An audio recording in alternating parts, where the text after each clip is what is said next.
If money were a person and I could ask it anything, I would ask it this one question: whose lives have you made better and whose lives have you ruined? That's Austin Kleon, artist, poet, and author of Steal Like an Artist. And what came next caught me completely off guard.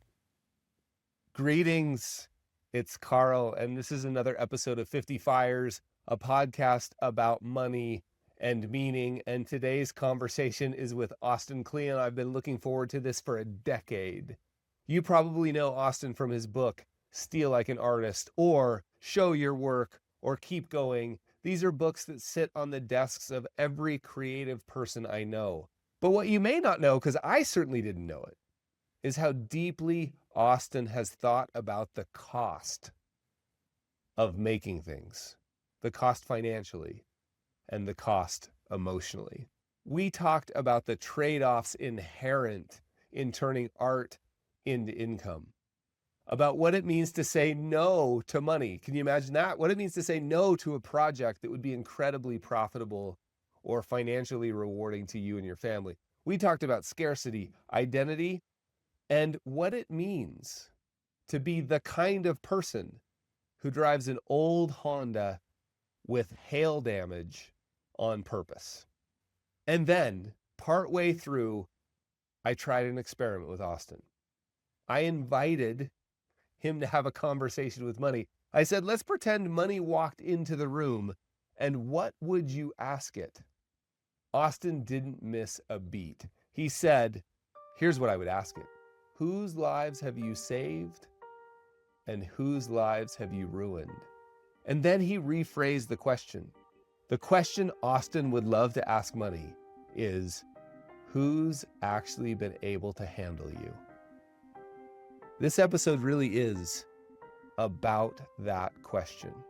It's about what happens when we give money a job it was never designed to do, and how, up to a point, money stabilizes us. But past that, it becomes a force of chaos. You're gonna love this conversation with Austin Kleon. So let's dive in.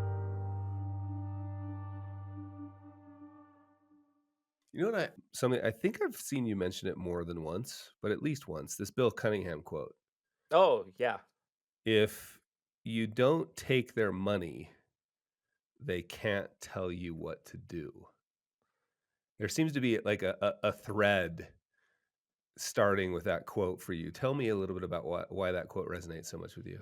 Well, I think for creative people, where the money comes from is like one of the most interesting questions. And depending on where the money comes from, it's a question of freedom. So, like, if you have a day job that's completely divorced from what it is that you make, you are free to make whatever you want. Like, when the money doesn't come from the work, you can make whatever you want because you're not going to starve if you don't make something that other people like. If all of your money comes from the work that you do, then you're really on the hook. Like, you really, so it's a matter of like freedom and compromise. And I just always loved that Cunningham quote. Bill Cunningham was someone who lived an almost monastic, like super low overhead life so that he could literally just do what he wanted to do all day, which is go around and take photographs and do his work. And that Bill Cunningham New York documentary, for anyone who's listening, is really fantastic. But that quote, "If you don't take their money, kid, they can't tell you what to do." I've always felt that being indebted has repercussions, and every the money comes where the money comes from. Like I said, it affects the work. So we're in this moment now where we have crowdfunding, for example, and crowdfunding on the surface of it seems like really, really like, wow, yeah, the artist can get paid directly from their audience, how cool. And it's like, yeah, that is cool, uh, in a sense, but there are also people that do work that, like, maybe they don't know exactly what the audience is for it. Maybe the audience isn't ready for it until they see it. So they might be served better by having a day job, or they might be served better by having a patron or a government grant or something. So I think that like the crowdfunding world, for example, is very um it does very well for people like me who are okay with hustling and like selling and speaking directly to the audience and asking the audience for money and tweaking things a little bit so they're a little bit more commercial. Like I'm finishing up a book right now and I feel like my books are very very accessible. They're the most helpful accessible versions of me, right? Whereas a literary writer, someone who's like writing fiction or poetry or something, it might be the weirdest, like Right, right, darkest, right. craziest version of them goes in the books. Where so like I think all these questions about like where money comes from, that is like maybe one of the most interesting questions you Mm, can ask an artist. So next time not that anyone wants to be asked by money, but I would kind of want to raise my hand, when I was younger anyway, I want to raise my hand and say, yeah. how do you get health insurance? Right, right, right, Because right. where the money comes from is like a really interesting question. And I Yeah. think on the whole these days, everyone makes fun of nepo babies. But one of the things about being a nepo baby is you probably have enough money and resources and time that you've been able to like devote yourself to your craft or to doing stuff. So I mean, there were certainly bands when I was coming up that were rich kids. Like when I was in college, like the Strokes came out, and the Strokes are a bunch of rich boys. But they made this really great music, and part of the reason they had time and space to make great music is because they were a bunch of rich kids. Yeah, So yeah, it's very tricky. for sure. It's a great When topic. have there been times, because I know, in the publishing world, the issues of advances and pressures and how many hmm books you sell, and having 2 million copies of your book sell comes with, so where have talk to me a little bit about the places where you've been most uncomfortable in terms of managing that tension of where you're taking the money from.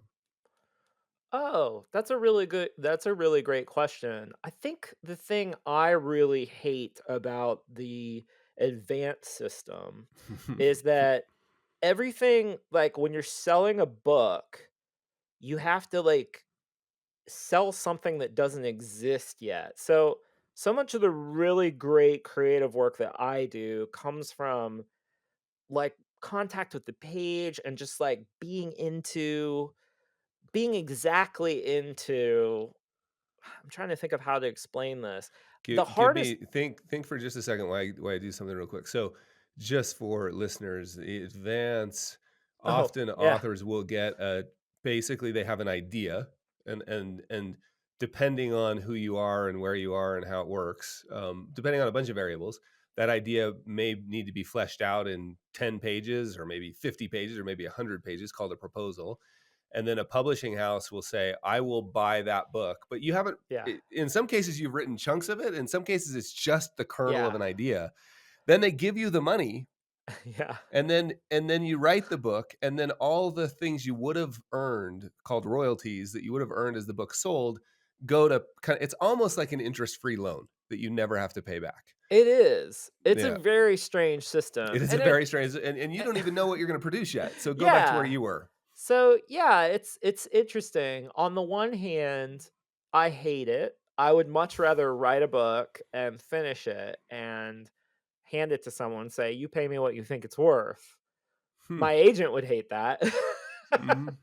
And Why do you because think, why I've it's talked a much lot more about this. Why do you think your agent would hate that? well, it's much more lucrative to have the idea of a book than the thing right Interesting. in Mm. front of you because every book is the shipwreck of a great idea. Like everyone's book summary or Right, their right, book right, right, proposal is right. this wonderful, oh yeah, we're gonna put this in it, it's gonna do this thing, and it's gonna do this, and then when you turn the manuscript in, it's just words on a page.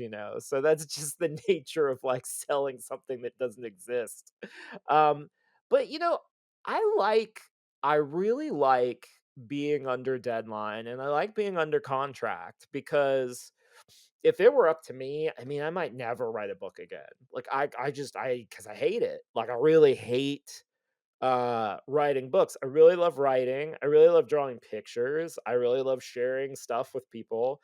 But I find books to be the hardest thing that I do.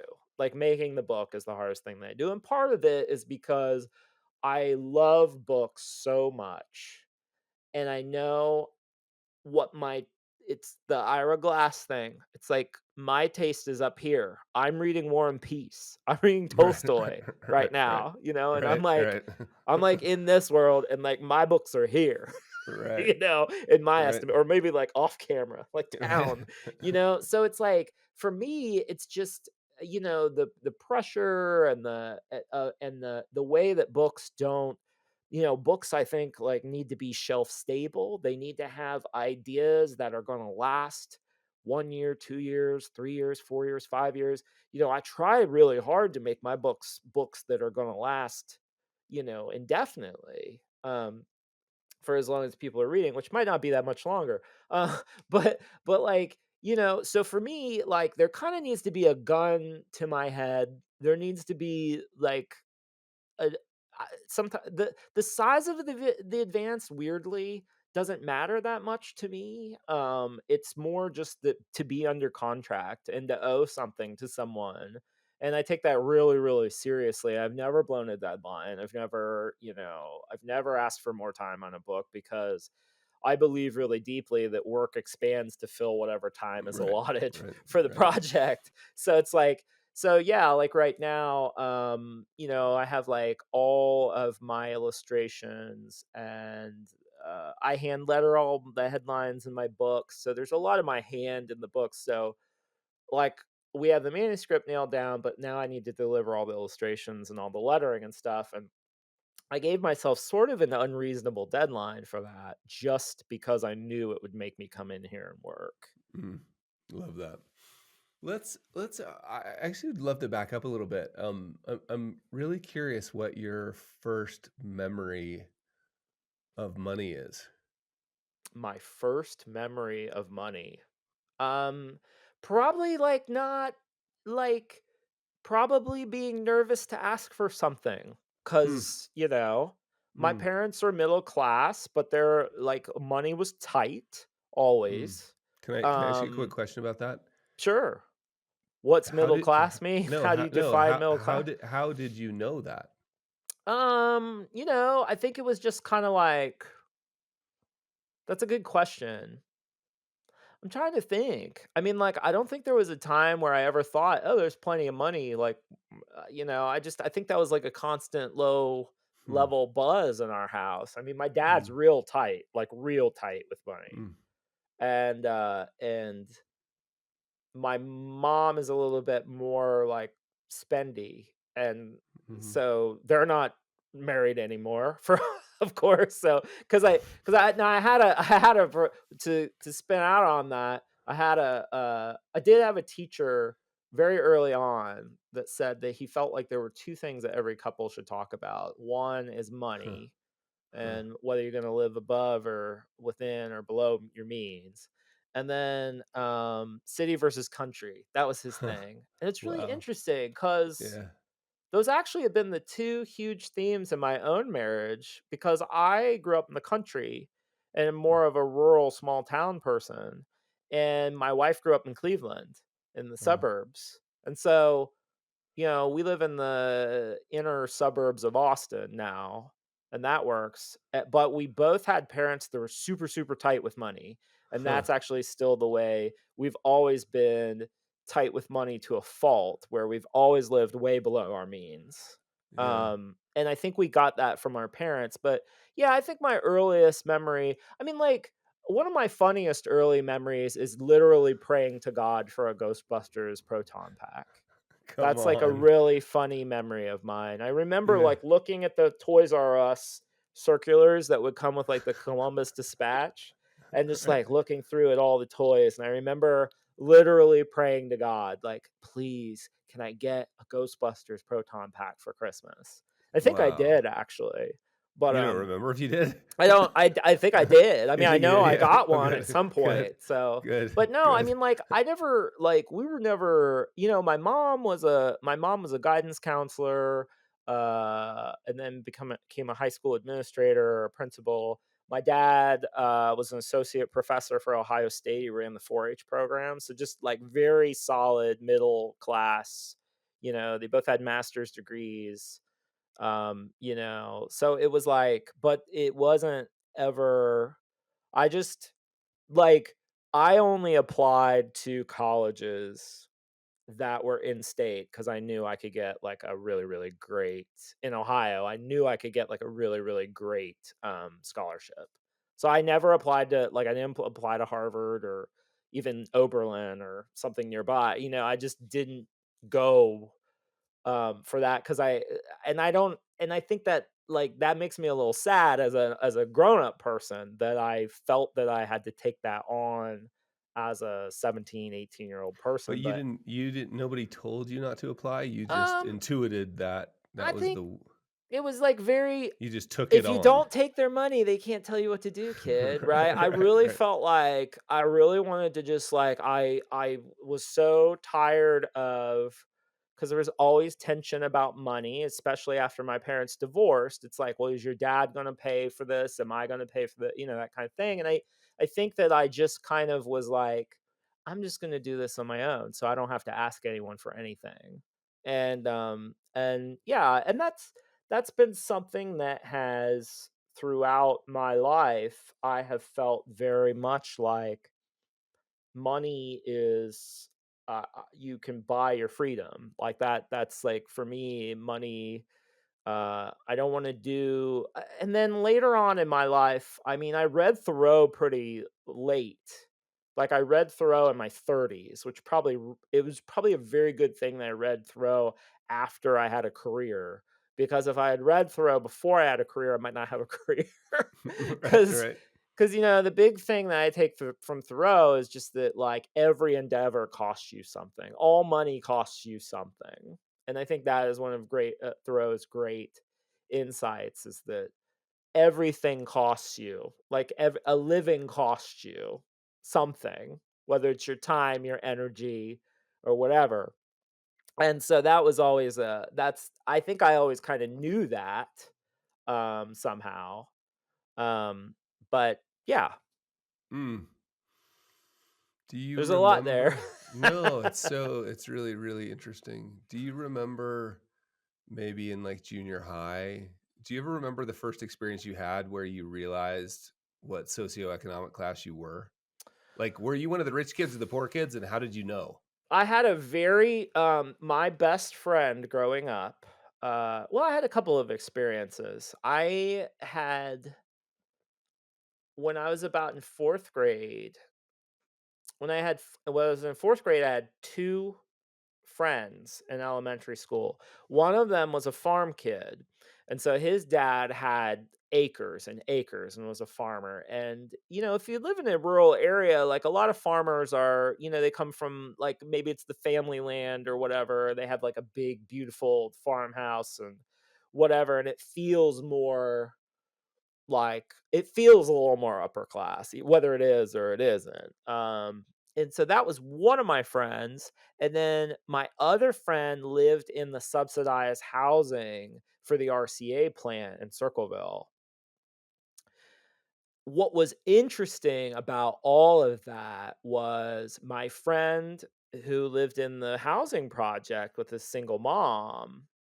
I thought that was cool as hell because he had a Nintendo. He was able to eat Pop Tarts. It was that more like, Right, right. had his own TV in his bedroom. Right, The right. housing development I thought was awesome, if not a little, like, felt a little like, ooh, dangerous, just because, like, there were lots of kids around, and, like, some kids that weren't super well to do, and, like, everyone had a bike. And I just thought, wow, you could just, like, bike around and, like, see your friend. So, like, that was probably the first time, like, I was kind of, like, figuring out money stuff, like, when I was in about 4th grade. And then in 4th grade, towards the end of 4th grade, I met my best friend, who has remained my friend throughout life, who I met in Sunday school. His dad was a doctor. And that was the first time when I went to his house, that was the first time looking back on it, how wealthy they were actually are. But that was the first time his mom would come home from Borders with a stack of CDs. Mm. And I thought, holy shit. And she would leave a stack. There would be CDs in their house that weren't opened. And I thought, like, like a 12-year-old, like, music lover who would have to, like, beg my parents to get a CD. That to me was like wealth. Yeah. Having music in wrappers. And I had this moment the other day where I realized how many LPs I have that I haven't opened yet. Right, right, Like, oh right. shit. Like, but that to me when I was 12, like, Yeah. holy moly, these people have enough money. They've got CDs laying around unopened. That was my first like, So good. whoa. So interesting how we anchor to those things. Like I was just having a conversation with somebody who we were talking about what wealth was, and she said, "I just want to be able to buy good cheese." Yeah. It Yeah. was like Yeah. you and Mhm. somebody else I was talking to said it's one word, Europe. He's like, "I just Yeah. wanna be able to go. Sure. That's it." Sure. Like, Yeah. it's so interesting how we anchor my daughter Yeah. actually said to me the other day, like, she's like, "We're" and she's 20, and she was like, "We're among the wealthiest people I know," and I was, like, really surprised by that. And I said, "Well, tell me more about that." And she said, "Well, because we often do what we want." Like, here Yeah. we are mountain biking at 2 Right. in the afternoon on a Tuesday, Yeah. So And it's just interesting yeah. how you anchor on, like, CDs unopened, you know? Yeah. I mean, it's so materialist, but like now my definition is way different, because I know people in the neighborhood that, yeah, it's like that have, on the surface of it, have a lot more than I do, except I'm here in my apron talking to Right, you at 2 in right, the after you know what I mean? I right, mean, right, that you do right. get to that age where you realize that, like, having your time and doing whatever you want to do. I mean, I would love to I really hope that I had to make you feel really good because, I would hope that my kids at some point would look around and be like, "Wow, like, yeah, this is real." I've always enjoyed also John Waters' quote that real wealth is never having to deal with assholes. I really that's a big thing in my life is like I like to do whatever I want to do when I want to do it, which is great. And I've stumbled onto more than by design. But then like I minimize the assholes in my life. Like I really don't have to deal with um I really don't have that many assholes in my life. Yeah. So good. Bob Sutton, the author of the No Asshole Rule, would be very proud of Oh you. yeah, yeah, yeah. Um, has there been I'm curious about this freedom piece. Has there been um was there a time early in your career, and I'm particularly interested in your creative career, when you felt pressure to take the money and you did? Yeah, I did. It wasn't a big deal, but like I did a Steal Like an Artist journal right after Show Your Work came out about 2015. It was just like merch. We knew it was merch and it was like very and I never that thing always felt weird to me. I like it now. I but like doing it really felt like that was the first time I really did anything just for money. But that's like a really little thing. And like I said, it ended up being a creative challenge. How do you do this thing that you're only doing for money? And now I've said no to really big money before. And that was interesting. I mean, there's an NDA on that, so I'm not allowed to talk about it too much. But like I have had yeah. I've had to turn away, I have turned down pay the mortgage off on your house money before, which is I still can't believe. But it was a situation where and I will give my agent credit. This was a situation where it was like, you are going to have to do a certain thing. You are going to have to completely change the way that you behave, the way that you produce things, the way you interact for your audience, for this money, that if you think about, you'll get this big chunk, but if you think about it over the long term, it just won't be worth it. It won't be worth it to work for these people. And that was the minute I always knew I had a good agent. I've always really enjoyed working with my agent, Ted Weinstein, but he that was like one of the moments I was like, "Oh, we really are on the same page." Mm. 'Cause I have an agent that drives a '90s Honda around San Right, Francisco. right, Like, right. that's one of the That's first times we bonded was I said, "Now this is my kinda dude." Like, he's right. still drive around his purple '90s Accord that has 189, 200,000 miles on it. I thought, So good. "This is a guy that I can this is a guy we're gonna get along," basically. Yeah. Um Was that you said I still can't believe I did it, but in terms of turning that down, but was it easy or hard? it was kinda hard. I think, it was kind of like I thought about what that money would mean to other people in my life, and it made me feel very, just kinda snotty. It made me feel kinda brattish in a weird way, even though I was being, like, sort of, even though I was being intentional and I was being strategic, I just thought, "My god, it's so much money to turn down." And it really wasn't that much, I mean, in the grand scheme of things, but it was, yeah, it was hard.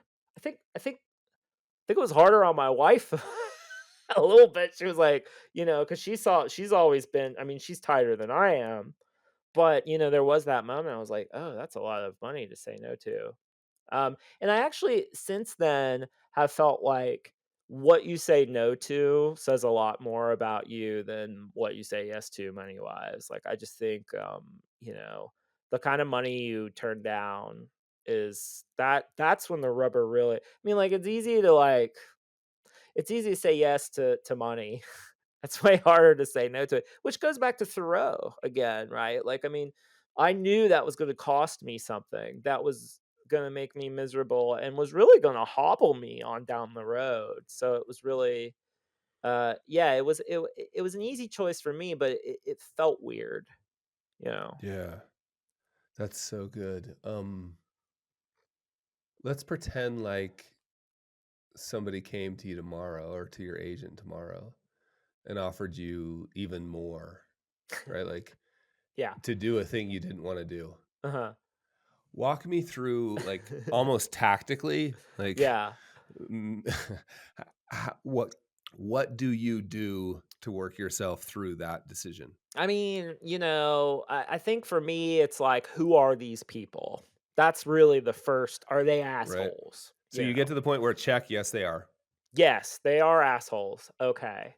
Or and we don't even have to go that strong. It could just be work you do not like. That work would maybe the people are fine. The work would just require, like your agent said, it would require you to be a different person. You would be Yeah. unhappy. You know you'd be unhappy. How do you get clarity to be able to say no?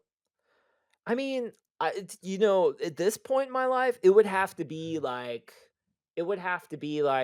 I don't even know what kind of money it would have to be because Fascinating. I'm at this point in my life Yeah. where I don't make that much money, really. Yeah. Like, especially when you compare like two cardiologists over at Seton Medical Center or something, or two mid-level engineers at Facebook or something. Mm, I'm just thinking about like that kind of thing. I don't really make that much money, but I have such a low burn rate mm. right now that it's very like I mean, I don't know, like, I mean, the money would have to be a lot of money. It'd have to be like, well, maybe I'll retire or something, Okay, well, let's say it was I that don't know. much. It was that Well, much, but it was okay. clear. And I'm just curious, do you have a like a mantra? Do you have something you remind yourself of? Do you Yeah, talk to somebody? What do you do?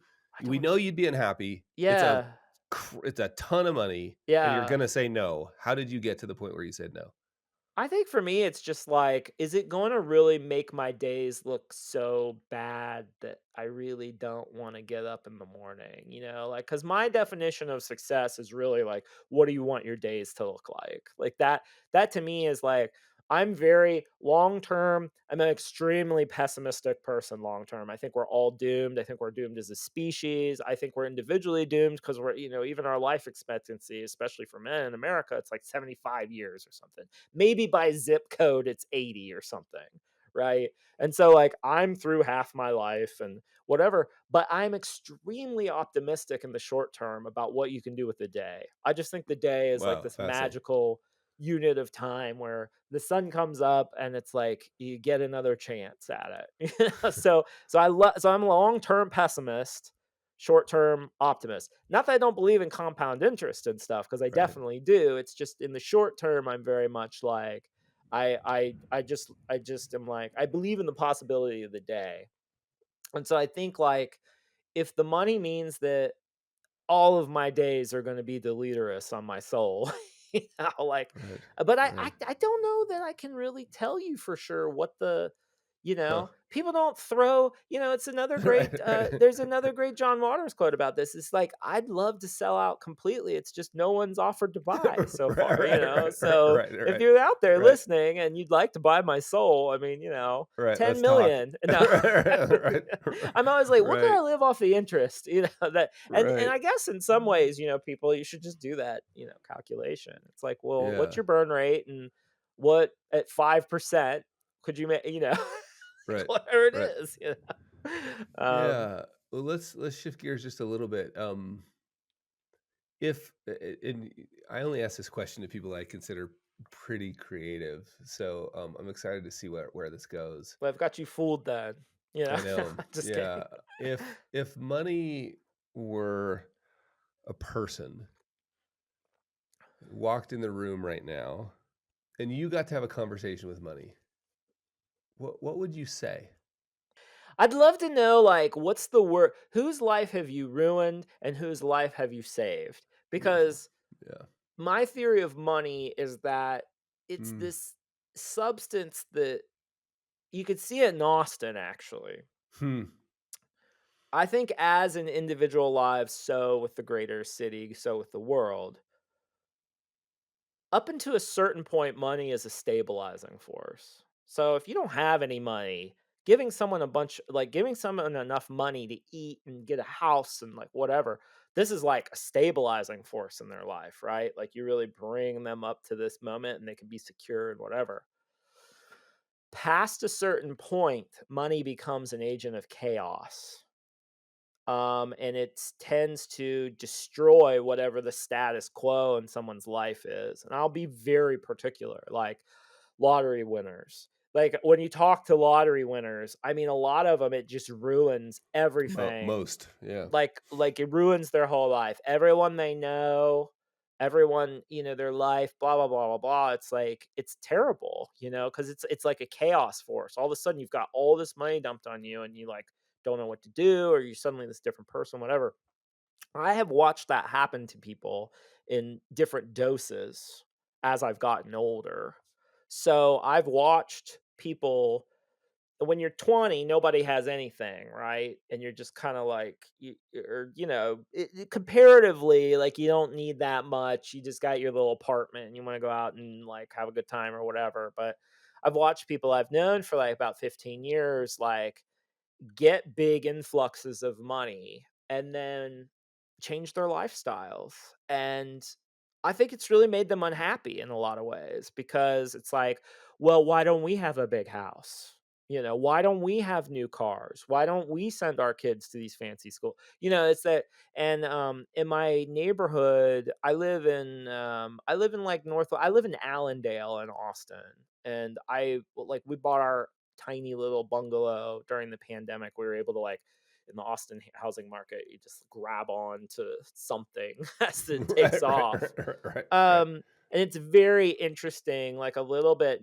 I live on the for people who live in. I don't need to get too granular to bore people, but this is tear down city. This is like beautiful 2,000 square. It might be like a 2,000 square foot brick home will still get demolished for some just gonzo like barn of a house, Right. Right. and so you're Right. really watching.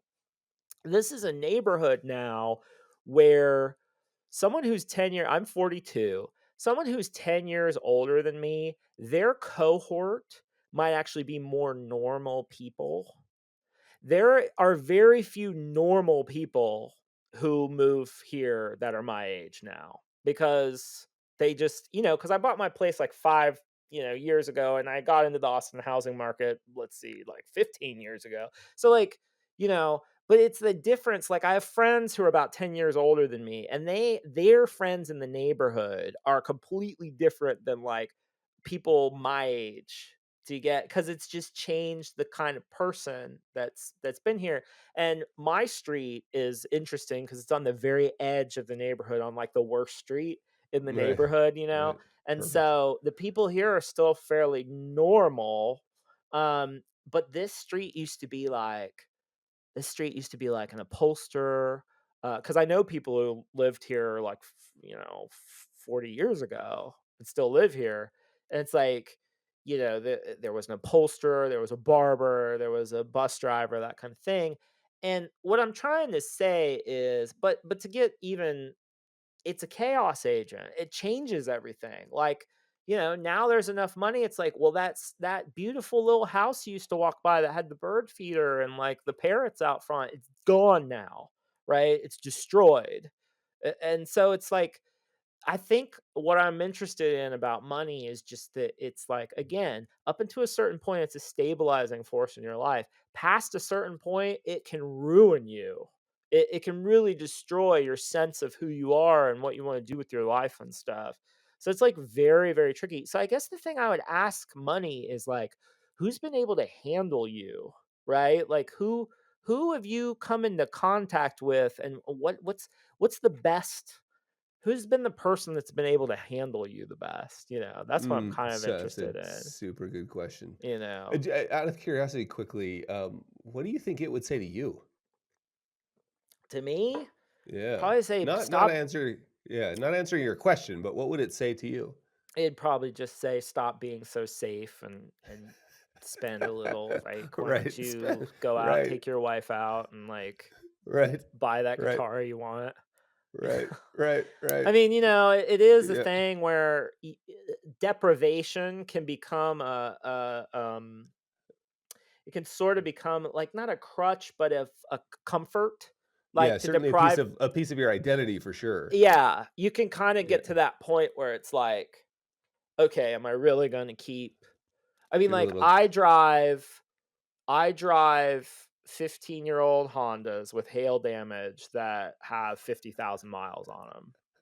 Like, so I'll drive those for. That's the kind of person I am. Like, that's the kind of person I am. that's who I am, Right, as right, yeah. So like that's what right. you need to know about me. And Yeah, I'm extremely right. yeah, so like, to me I'm still that kid from the cornfield that there's not an abundant, switching to a mode of abundance has been very, very tricky for my wife and I. And I don't mean like abundant, like I mean like there's Just enough, having enough. just Yeah. having enough. And that is something Yeah. that's like, Hmm. it's very, very tricky to navigate from never having enough to having enough. And enough is also my friend Ryan Holiday, who I'm sure like, um, Ryan likes to retell that story about Joseph Heller and Kurt Vonnegut at a billionaire's place.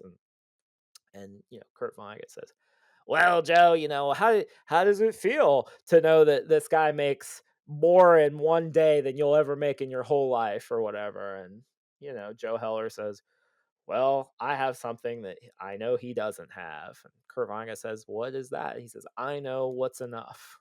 Right. I have I know what enough. enough is." And I Yeah. and I think that, like, but to go from that scarcity mindset to the abundance Yeah. mindset, that's been very, very tricky for me as a person. Yeah. I'm Austin, a couple of things real quickly. Like that's who I am. Mhm. Right. That's like how Yeah. quickly we identify like a piece of our identity becomes Yeah. like this curmudgeon. I drive old cars. I'm happy it rain. My feet get Yeah. wet when it rains, Yeah. or the opposite, right? And Yeah. And so the identity and money are super fascinating to me, but I'm really curious about, are there anything that you and your wife have done, like actively done, that has helped with that? Like becoming more comfortable with, like, hey, we have enough. There's not a lion in the bush anymore. Like it's okay. Yeah, like pushing ourselves to do stuff like we have a housekeeper that comes every 2 weeks. Okay, okay. Let's use this. This is great. Tell me about getting because it took me 10 years to be like, are we the kind of people? Are we those people? Oh, I Tell me mean, yeah. No, I mean, it was really like, and I mean, for me, it was just like, it was me pushing to do it, and it really just having some friends who had a decent one and being like, "Okay, let's call her." Like, that was kind of Yeah, what hap but it yeah. took years and years, and, I don't really know what to tell you, like, when we switched to that mode. I mean, it was just kinda like, "This is stupid." Like, "I don't wanna do this, and I know you don't wanna do this." Like, Yeah. this would be so easy to just have this done, Like, Were you and comfortable if we had had this conversation 6 months into the housekeeper, would you have shared the story? Or were you like, "Hush, hush, don't we're tell anyone"? probably less than 6 months into the housekeeper for us. You were okay telling people? No, I just mean, like, Oh, you're already less than. I think we're less than 6 months into the And you're housekeeper. She already hasn't been okay with, here. like, how do you feel right now Oh, talking telling about it people I have a publicly? housekeeper? I think there's people who make way less than I do that have a Okay, housekeeper. I okay, mean, I okay, think, like, okay, the minute okay, people get, like, certain money amount of money, they're okay. like, "Yes, please have someone else clean my house." Like, I mean, it's Yeah, like, yeah, I it's think a lot of so people, like, that's like, "Oh, that's not even a negotiable." Like, the minute I yeah. have that money, that's going. Totally. I just think it was so interesting how long it took me. I'm just like, "Really? Yeah. Like, the kids need to." And Yeah, we've yeah. recently started having my wife's businesses taken off, and it's going crazy, and so we've had food delivered for, like, we have, like, 3 days of, we have a guy that makes, like, 3 meals, and our daughter just came home from, she's at Cal Poly, so she came home for a week, and she was like, she used the word bougie. She was like, What is this place? What is Like, this there's bougie food place? That's delivered?" good. I mean, like, I would feel like if my 20-year-old was using the word bougie, like, that's by the way, good on your daughter for going to Cal Poly. Like, Yeah, I have a yeah, friend, Sam Anderson, his daughter, I think, goes to Cal Poly. That's in Bispo, right? Is yeah, that yeah, and yeah. slow. And, Yeah, like, she's get in out of town and biomedical engineering. Yeah, she loves it. yeah. Wow, what a nice Loves it. place. Anyway, Um, yeah, that's for me, it's like, why didn't you try to go to California? That was my question my whole life. right, I right. didn't get to California till I was about 29 years old, and the Yeah. first time I went, I was like, "Why have I What not been yeah, here?" what is yeah, yeah, And I yeah, asked myself that question for about 10 years, yeah. and then it was finally Then like, everybody moved to Austin. well, now I just pretend like I'm in Southern California, like, I Yeah, have a pool, and I have a because all your palm friends are. tree, and it's Yeah. like, it's fine. Tell me if at this point in your career, Austin, is there anything that still scares you about money? Yeah, sure. I mean, I that people will stop caring, that Hmm. people stop Hmm. wanting to read me, that the Mm. audience will disappear. I mean, like Tomorrow? the whenever. I mean, like I always think musicians, artists, creative people of all kinds are so everything seems so tenuous right now. It seems so difficult and hard, and whether it's the industry or the technology or whatever, I really think everyone's problem is audience. I have always felt this way for probably the past decade, is that audience is what we really should be worried about. Are there people out there that want to read books? Are there people out there that want to go watch movies, that want not let alone want to pay for movies?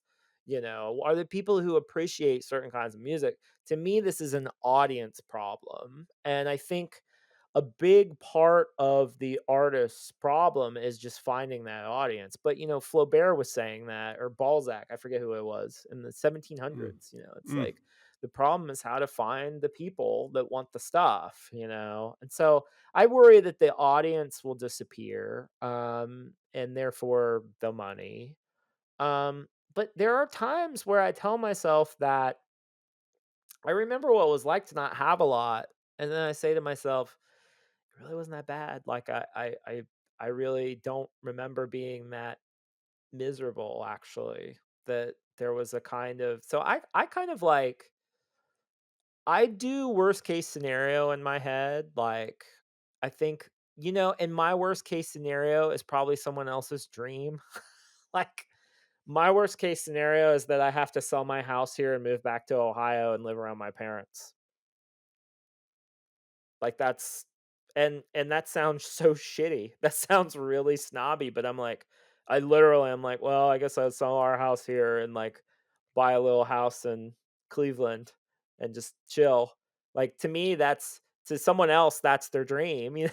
And that Yeah. sounds so shitty. I Yeah. hate even saying it out loud, but, like, my Yeah. worst case scenario in a lot of ways is like, "Well, we just sell everything and move back to Ohio," which makes me feel like such a dick to say. But to me, it's like, that's kind of it. Really, liquidate and move back home.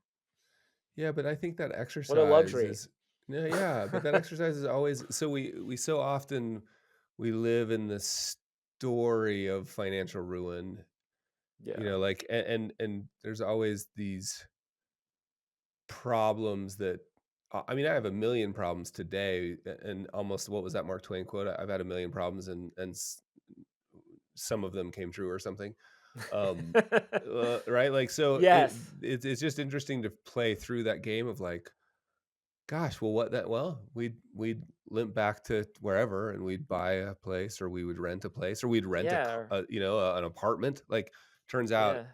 that works for plenty of people. So, I mean, like, I'm just like, I mean, your comfort is someone else's dream, like, your yeah, for sure. fallback is someone else's dream, and, like, I mean, I don't know, I just, like I think for me, I worry more about I mean, on a list of things that I worry about, well, I'll tell you,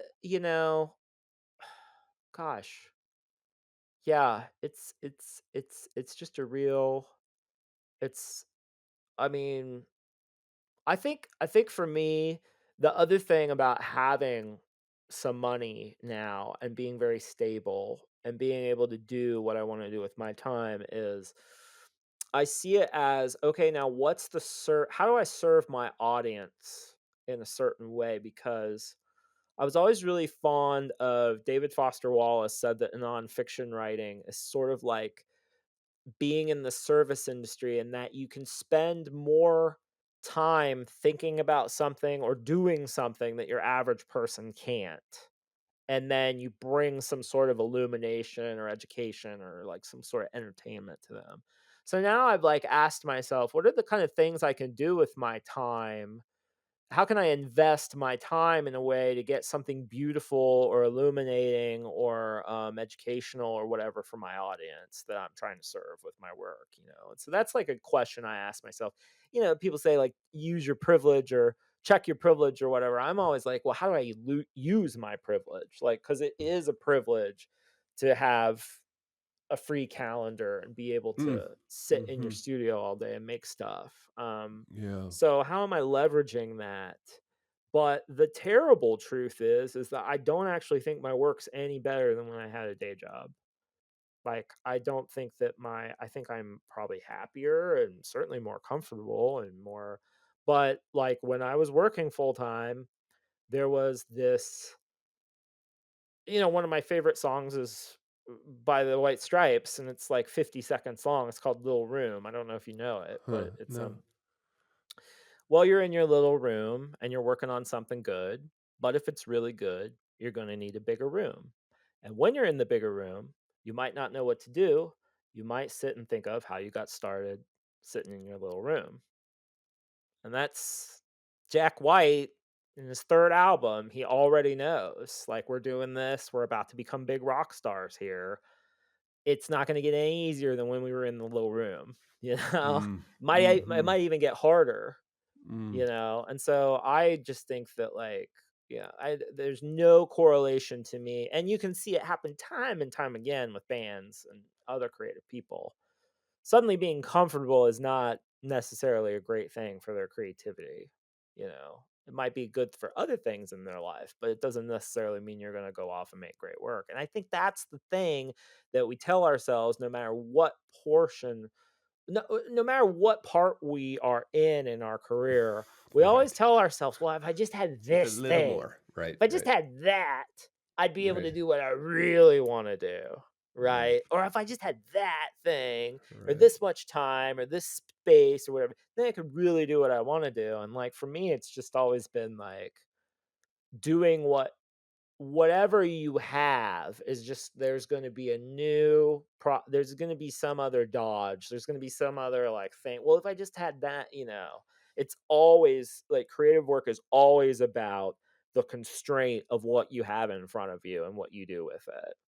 And the more you take away people's constraints, the more they get really um, yeah, they just get confused. Kafka, he said, "You're free, and that's why you're lost." Mm, Like that. mm. It's like, the freer you are, the more lost you get, the more opportunities you have. Like I remember when I think like when we first got a nice little chunk of money, it's like, well, we could move anywhere. Do we want to live in Austin? I don't know. Like, well, we could live everywhere. Well, where would you go? And that was such an existential suffer like, it really sucked, actually.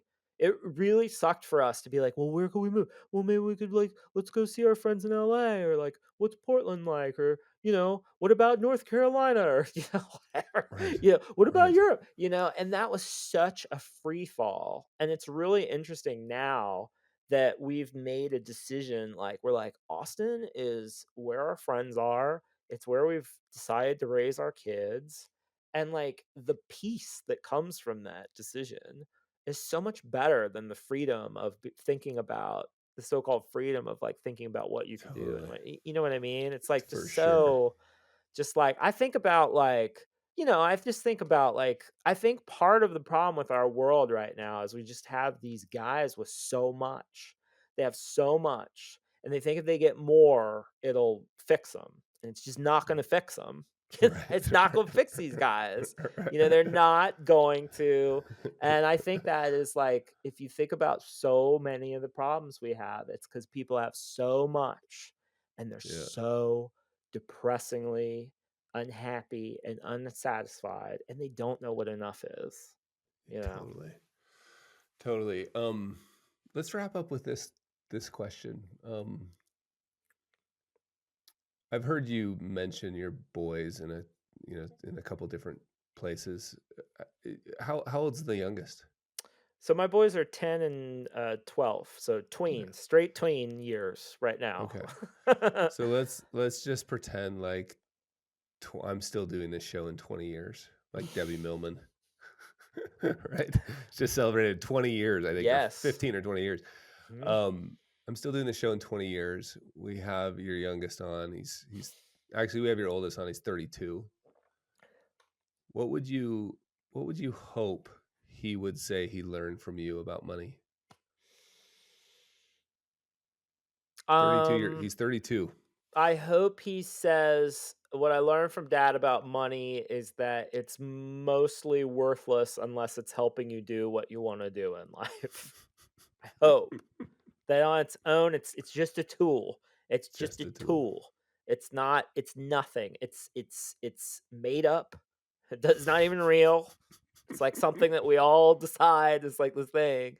It's not real. Doesn't really exist. It's just a tool in the world that you use to live the kind of life that you want to live.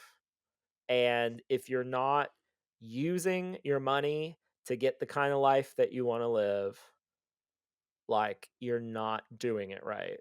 Right? If you don't see it as just a tool, if you see it as it's just a means to an end, it's not the end. It's not the So ends, good. it's the means. I think that is what I would love for him to say. He'll probably end up being some indebted spendthrift. I mean, I don't know. But no, that would be like it's just a tool and So good. you use it to get the life you want to get. Mm. Austin, thanks so much for having this conversation. Thanks for the good questions. I mean, as a Midwestern middle class person, money is the like, it is the thing I'm the most uncomfortable talking about. Yeah. It's just in No, the DNA, it like was you just amazing. Well, don't talk about that's it. almost So exactly why we did this show, was yeah, because it is the thing that none of us are talking about. So, thanks, yep. Austin. Thank you. Are you kidding me? So much to sit with from that conversation. But the moment I keep returning to, and the moment I sort of want to point you to and maybe invite you to just sort of live with for a little while, is this idea that Austin carefully laid out, that up to a point, money is a stabilizing force. After that, it becomes an agent of chaos. And we have certainly seen that, like historically and in recent days, that up to a certain point, it's a stabilizing force. And then you get beyond that point, it's an agent of chaos. Now, where that point is different probably for all of us, depending on where you live, the conditions of the world, how you grew up, right? But there is a point at which money becomes an agent of chaos. And maybe that's what this whole show is about, trying to understand where that line is, trying to stop asking money to do a job it was never meant to do, trying to ask better questions of ourselves, of each other, and of money itself. So here's your prompt, your invitation until next time. What job have you given money that it simply can't do? And what would it take? What would it take to carefully release it from that job?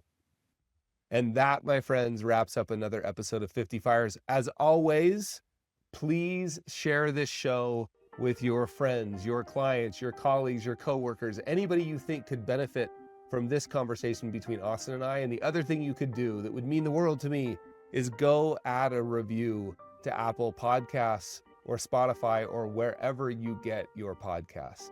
It would also be amazing if you could just type in a little review in Apple, just a few words. That sounds like a simple request, but it actually helps other people find the show so that we can have more conversations about money and meaning and the things that matter. Until next time, cheers, my friends.